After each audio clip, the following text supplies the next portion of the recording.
Y que a raíz de las lluvias se empoza el agua en los lugares menos inusitados. Hasta en una tapita, ¿no?, que tú has dejado por descuido en algún lugar de la casa, ahí se almacena el agua, se descompone y ahí viene este insecto que te va a transmitir el dengue. Así es que la higiene es fundamental. Acá no ha llovido, no entendemos un poco la causa de este brote específico de dengue, pero sí tenemos la imperiosa necesidad de diferenciar los síntomas del dengue y de la COVID para no generar alarma en la población. Así es que le damos la bienvenida a la doctora Valerie Paz-Soldán, que siempre tiene la generosidad de acompañarnos, de ilustrarnos y de serenarnos en temas científicos y médicos y de salud pública. Doctora, muy buenos días. Gracias por estar en Encendidos.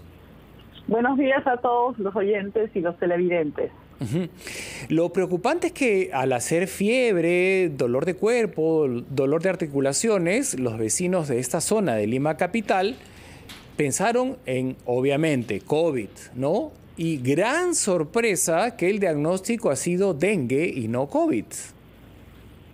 Absolutamente. Los síntomas, en realidad, con excepción del tema de oxígeno y de falta de aire, los síntomas son muy parecidos y ese ha sido uno de los problemas en lugares donde el dengue es endémico, donde el dengue está todo el año. Cuando llegó COVID era difícil diferenciar porque ambos vienen con fiebre, dolor de cabeza, dolor de cuerpo, malestar. Entonces había mucha confusión y lo único que puedo decir es, lo bueno es que en ambos casos, cuando tienes un caso leve de COVID o cuando tienes un caso de dengue, que la mayoría son leves, lo que tienes que hacer es tomar tu Panadol, descansar y tomar mucho líquido. O sea que, pero efectivamente no se puede diferenciar fácilmente. Ahora, hacíamos referencia a los espacios, ¿no?, en donde hay brotes de dengue. Hemos escuchado que siempre en la selva, ¿no?, por las lluvias, en el norte, ¿no?, ahora que es temporada de lluvias. Pero en Lima no está lloviendo, digamos que las condiciones que regularmente conocemos para que haya un brote de dengue no las tenemos. ¿Qué podría haber pasado? Mira, el zancudo que transmite dengue, que es el Aedes, es un zancudo que se ha identificado en Lima hace años y que vive en muchos de los distritos. O sea que eso no es novedoso. Lo que pasa para que empiece un brote es que alguien viaja a una zona donde sí hay dengue endémico, se infecta, regresa a Lima y uno de esos zancudos que sí está rondando en Lima pica a esa persona infecciosa y el zancudo se infecta. Y el zancudo ahora tiene ese virus. Entonces ese zancudo va y pica a otra persona y como hay ese zancudo rondando en las casas, cerca donde están los humanos, se infectan más personas.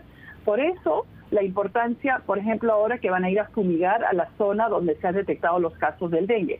¿Por qué? Número uno, ese zancudo no viaja a largas distancias, viaja a 50 metros. ¿Ya? Entonces, no va a ir a distancias largas. Pero, ¿qué pasa?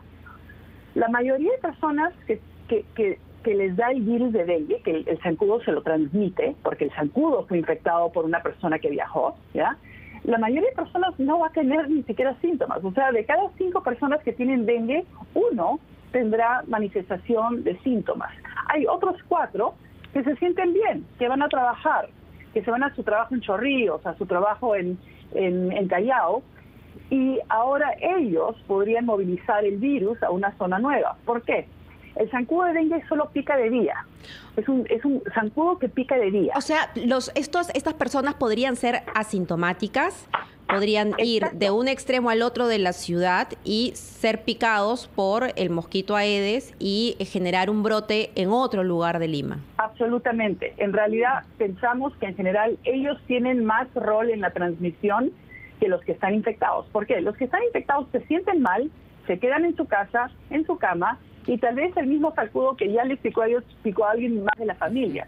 Pero son las personas que no tienen los síntomas, que van a irse a su trabajo, el zancudo los pica durante el día y puede picar a otras personas en la zona de trabajo, que podría ser cualquier sitio. Entonces, ¿qué tenemos que estar observando? El zancudo que transmite dengue pica de día y generalmente para a 1 metro y medio del piso.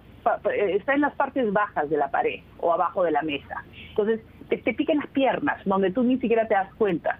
No es el zancudo que de noche te está zumbando el oído, no es ese es el Culex. Ese no te va a transmitir dengue. Pero la Aedes pica de día, pica bajo, ¿no? Y a la misma vez, entonces, y la otra cosa es el Aedes se transmite, pone su huevito en algún recipiente de agua, puede ser un recipiente, puede ser una tapita, como ustedes mencionaron, pero también podría ser un florero, podría ser, hay algunas plantas que cuando tú les pones aguas, el agua se estanca, justo donde están las bromelias, por ejemplo, ¿no? Exacto.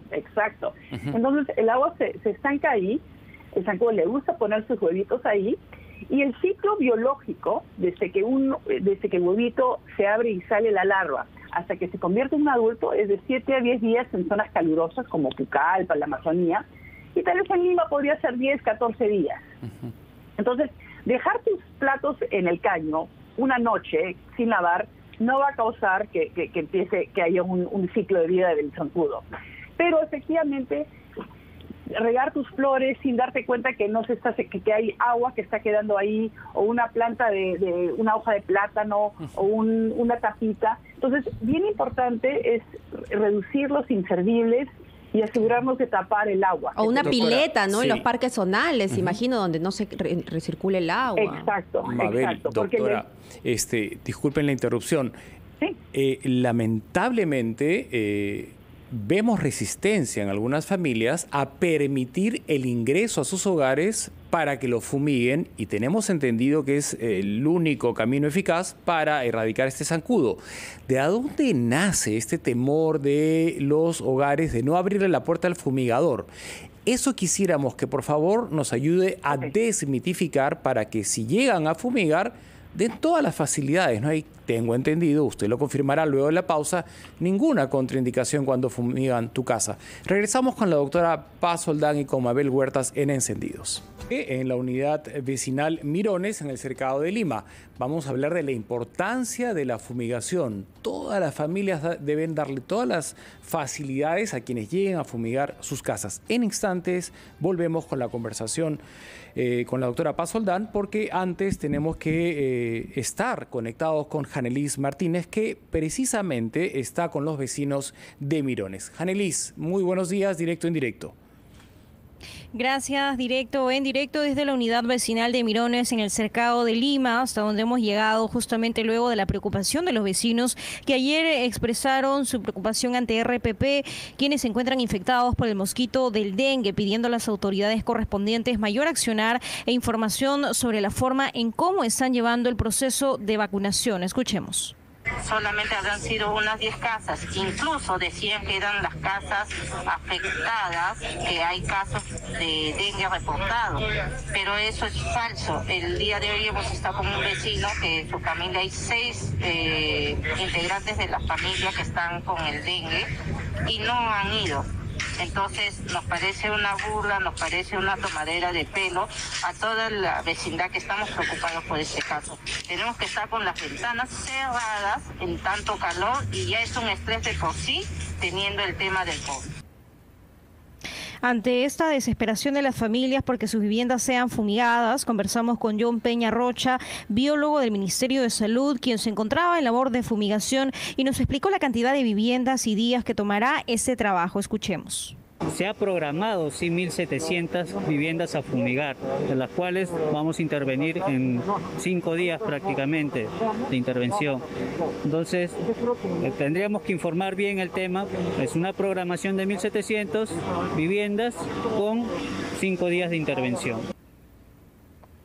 De esta manera y durante los próximos 4 días entonces continuarán con esta labor que comenzó ayer. Sin embargo, para evitar la propagación, el representante del MINSA alertó a las personas a tener mayor cuidado, evitando aguas estancadas, el cual es un ambiente propicio para la reproducción del mosquito. Directo en directo, RPP Noticias.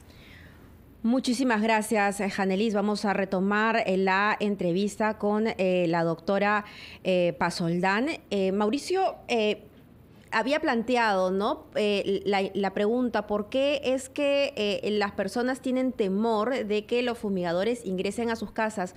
Pero antes de tocar ese tema, doctora Paz Soldán, Yo quisiera preguntar, a propósito de lo que están contando los vecinos del barrio de Mirones, que están muy temerosos, ¿qué medidas pueden tomar en este momento ellos en casa para evitar ser contagiados de dengue, además de la fumigación?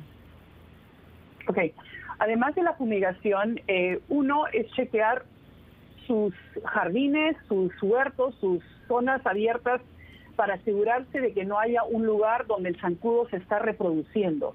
O sea, acuérdense que el zancudo tiene un ciclo de vida de 7 a 10 días, entonces ese zancudo que picó a una persona deja sus huevos en algún lugar y van a salir más y más zancudos. Entonces, ¿qué tienen que hacer ustedes?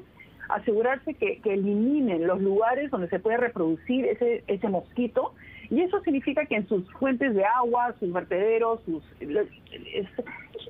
usen una escobilla para asegurarse de matar cualquier tipo de huevo que queda ahí. Eso es uno. Segundo, como pica generalmente en las piernas, si quieren prevenir, podrían tratar de usar pantalones largos durante el día. Repelente. Repelente ayuda. A veces es un poco costoso y pesado tener repelente cuando hace mucho calor, pero el repelente obviamente es una medida que pueden hacer en este momento.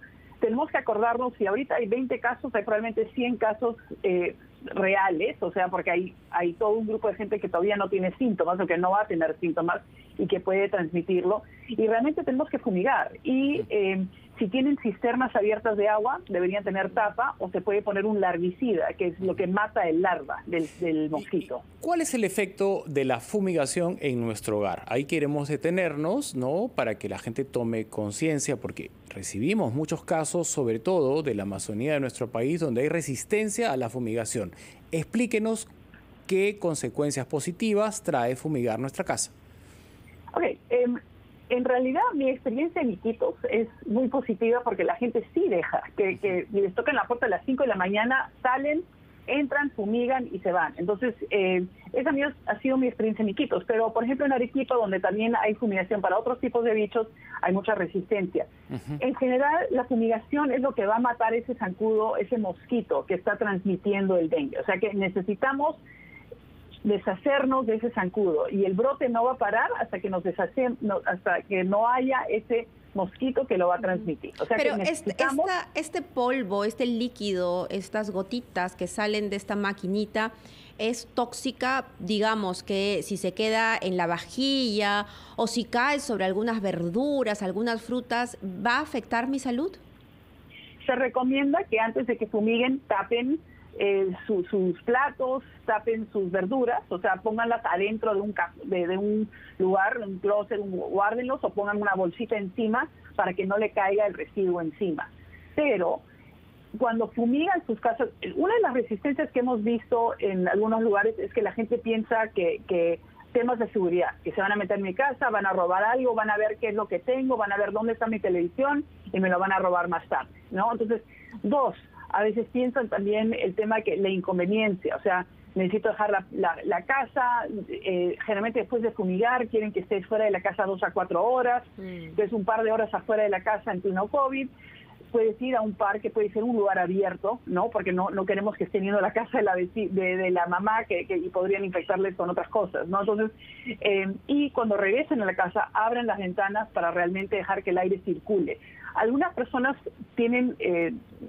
no quieren que vengan a fumigar por el hecho de que tal vez hay alguien con asma en la casa. Entonces, de nuevo, si el aire circula, abren las ventanas, abren las puertas para que circule el aire, después de un par de horas están completamente seguros, es seguro para las personas, ¿no? Y la ropa no hay problema, más que nada si hay preocupación sobre comida que se quedó abierta, o sea, tienes zanahorias y papas y no estuvieron cubiertas con algo, enjuágalas. Bueno, como el tema ahora se ha originado en Mirones, en el cercado de Lima, las personas que nos están escuchando podrían hacer una rigurosa, ¿no?, limpieza de la casa, porque por ahí se quedó un florero que uno se olvidó de cambiarle el agua, o sabe lo Dios quién jugó con agua y está dentro de un recipiente olvidado, y ahí se regenera, o sea, ahí se reproduce el zancudo Aedes, ¿verdad? Entonces, Exacto. al tener limpio todos los recipientes o los posibles lugares donde se reproduce, también estaríamos contribuyendo a cortar esta cadena de contagio, ¿no? Absolutamente. Yo me acuerdo una vez había regresado de Iquitos y llegué a mi casa en Lima, maté un zancudo y lo vi, era el Aedes. Entonces, ¿qué fue lo primero que hice? Caminé a mi jardín y empecé a buscar las fuentes de agua. Empecé a ver si había larva reproduciéndose. Claro. Encontré una fuente donde había larva y pupa y botamos el agua, escobiamos esa fuente y con eso se acabó. Ahora, usted, perdón Mabel, usted doctora nos decía que ese que nos zumba en la oreja, a veces en la madrugada que es tan incómodo, ¿no? El que zumba en la oreja, ese no es el Aedes y acaba de decir que usted lo reconoce, pero con una familiaridad única. ¿Cómo lo diferenciamos? Si vemos un zancudo, para no entrar en pánico, ¿no? ¿Cómo descartamos al Aedes?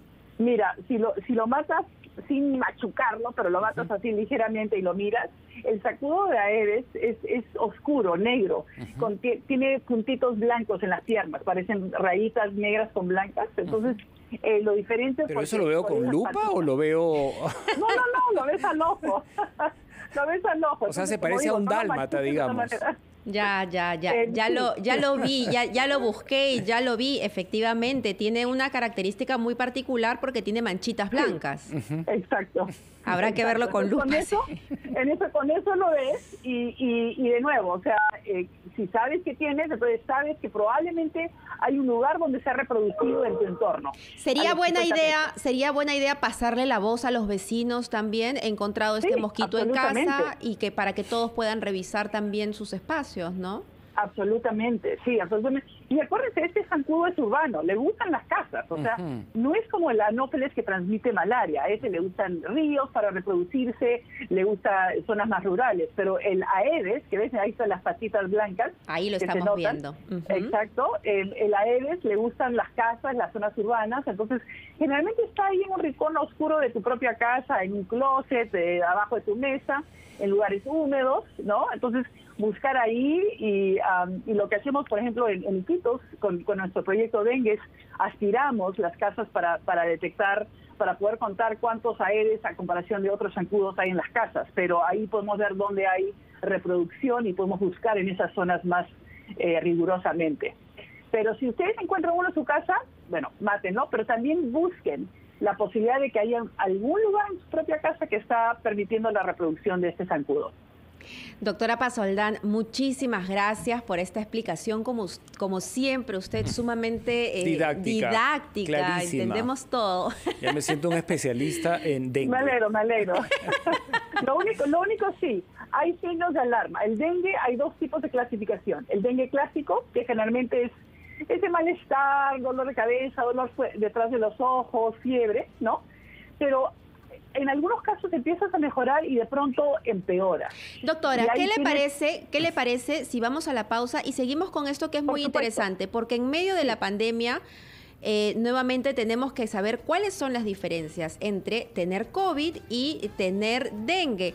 Ya en un estudio previo que se hizo en Iquitos se dijo que había una prevalencia muy alta de contagios de COVID-19, pero sin duda habían muchos casos de dengue escondidos ahí. Volvemos.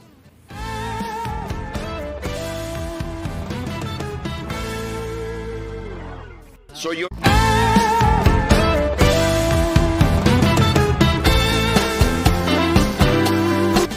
Muchas gracias por acompañarnos en Encendidos. Mabel Huertas, Mauricio Fernandini. Estamos aquí en RPP La Voz del Perú, esta mañana conversando con la doctora Valerie Pazoldán, que nos ilustra con lujo de detalles cómo prevenir el dengue y si finalmente nos diagnostican, no alarmarnos. Nos habíamos quedado en una explicación muy interesante porque habían como dos universos de dengue, ¿no? Uno que sí le preocupaba a la doctora y otro que no, que iba a pasar rápidamente y que era hasta asintomático. Para las personas que recién se conectan a RPP, ¿por qué estamos hablando de dengue? Bueno, en Chiclayo, hasta hace 2 semanas, habían identificado a 68 ciudadanos con dengue a raíz de las lluvias intensas. Y en Lima capital, esta mañana hemos amanecido con un brote de dengue de 17 casos confirmados en la agrupación vecinal Mirones, en el cercado de Lima. Así es que es oportuno, ¿no?, prevenirlo, combatirlo, fumigar las casas, y le rogaría a la doctora Paz Soldán, siempre tan didáctica y próxima, ¿no?, que retomemos esta explicación de los 2 grandes universos de dengue, ¿no? Uno que sí le preocupaba a usted, que volvía como una recaída, como un dolor de ojos, y el otro que no era tan alarmante. ¿Cómo lo diferenciamos uno del otro? Ok. Bueno, déjenme explicar didácticamente esta parte. Entonces, efectivamente hay el dengue clásico, que es dolor de cabeza, fiebre, dolor detrás de los ojos, malestar del cuerpo, dolor de huesos del cuerpo, que es lo típico. Pero acuérdense que del dengue, que de cada 5 personas, una persona va a tener estos síntomas. Las otras 4 personas tal vez ni siquiera sepan que tienen dengue. Esas personas podrían estar paseándose por todo Lima y pueden infectar a este mosquito que existe en otros distritos de Lima. O sea que eso por uno, o sea que hay que estar atentos a eso. Entonces, de la dengue clásico, ¿qué haces? Échate a tu cama, toma líquidos, Panadol para el dolor y va a pasar. El problema es que hay un grupo pequeño de personas que empieza a mejorarse y de pronto empiezan con un dolor fuerte abdominal, generalmente en la parte alta del estómago, empiezan con vómitos y hasta podría haber sangre de las mucosas, de zonas mucosas, membranas mucosas. En ese caso es signo de alarma de que podría ser un dengue hemorrágico, y en ese caso es necesario que busquen atención médica. Entonces, les recalco, o sea, los signos de alarma: dolor abdominal alto, vómitos y sangre en las membranas mucosas. Y en ese caso necesitan ayuda porque necesitan recibir un suero, plaquetas, hay un tratamiento. Ahora, en esta época de COVID es difícil saber si tienes dengue o si tienes COVID. El dengue no va a tener esos síntomas respiratorios, no va a haber temas de saturación de oxígeno. Entonces, pero aún así, por ejemplo, en lugares donde el dengue es endémico, en el norte, en la Amazonía, ese ha sido uno de los problemas con el COVID, es que vienen los pacientes con fiebre, con dolor de cuerpo y no saben si es COVID o dengue.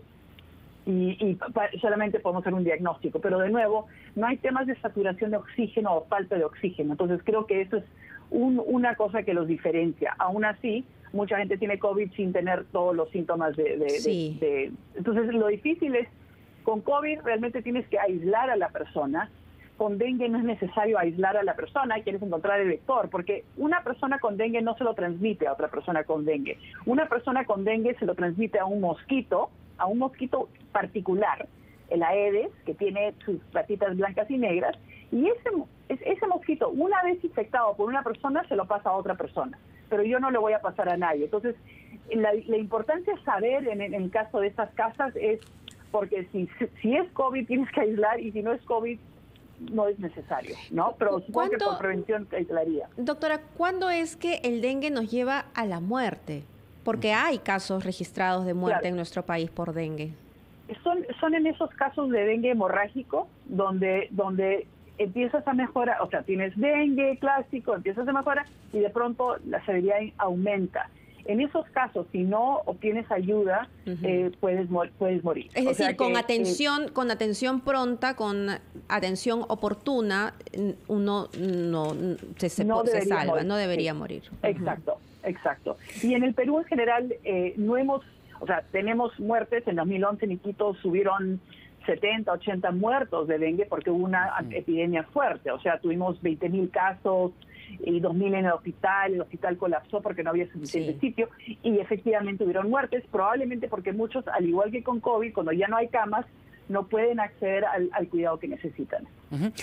Doctora, yo Quisiera cerrar, si Mabel me permite, el tema del dengue, porque lo hemos agotado, lo hemos abordado con lujo de detalles y se lo agradecemos. Y conociendo que usted es una experta en salud pública, contar con su opinión ante la incorporación de las aseguradoras y las clínicas privadas para sumarse a la campaña de vacunación. Hemos abordado el tema de la vacunación con usted muchas veces, ¿no? Y las brechas que se van generando en el planeta de acumulación de vacunas en países ricos contra los países pobres que están absolutamente desprotegidos. Nosotros tan románticamente pensamos que a raíz de esta pandemia el mundo iba a ser un poco más horizontal, más homogéneo, pero se acentúan estas brechas. ¿Cómo ve esta medida dentro de nuestro país de delegarle a las aseguradoras y a las clínicas parte de la jornada de la vacunación?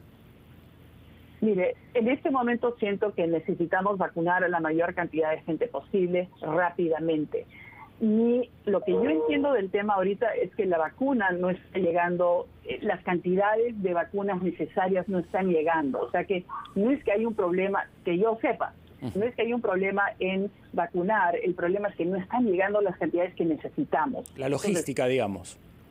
Bueno, si están llegando 50.000 vacunas y mandas 5.000 acá y 5.000 acá y de pronto solo tienes 5.000, o sea, no se están vacunando a los mayores de 70 ahorita, aunque deberían haberlo hecho ya, porque había un atraso en recibir, si no me equivoco. Ahora, si el problema es que están ahí sentadas en una refrigeradora y no hay tema de logística, ese es otro. Pero por lo que yo entiendo, el problema no está ahí. Entonces, creo que tenemos que entender la problemática primero. Entonces, la problemática, todos necesitamos las vacunas, efectivamente. Había un tema fuerte de equidad, donde los países ricos tienen la mayor cantidad de las vacunas. El problema es que este es un problema global. Si los países ricos creen que con la vacuna están asegurados, no va a ser el caso, porque las variantes van a continuar, van a regresar a sus países y todos vamos a estar en la misma vamos a estar en el mismo problema. Pero dentro del Perú, si queremos entender por qué nos está vacunando más rápidamente a las personas, si es un tema de que tenemos demasiadas vacunas sentadas en refrigeradoras y no hay el abasto logístico para vacunar, entonces efectivamente incorporemos a más grupos que pueden apoyar con la logística. Pero si el problema es que no estamos recibiendo las vacunas en suficiente cantidad, entonces el problema no es logístico, sino simplemente que estamos en un atoradero por tratar de decidir. Entonces, creo que la pregunta acá es ¿dónde queda el problema? Tenemos que entender el problema para encontrar la solución. Claramente el problema es que no hay vacunas suficientes. Ayer se anunciaba que se habían vacunado ya 500.000 personas de 24 millones de peruanos que tienen que ser vacunados en más de un mes. La verdad es que vamos a paso de tortuga. Doctora Pazoldán, muchísimas gracias. Como siempre, doctora. Felices de tenerla aquí para que nos explique a nosotros y a todo el Perú que le escucha. Son las 10:45. Ya volvemos. Gracias.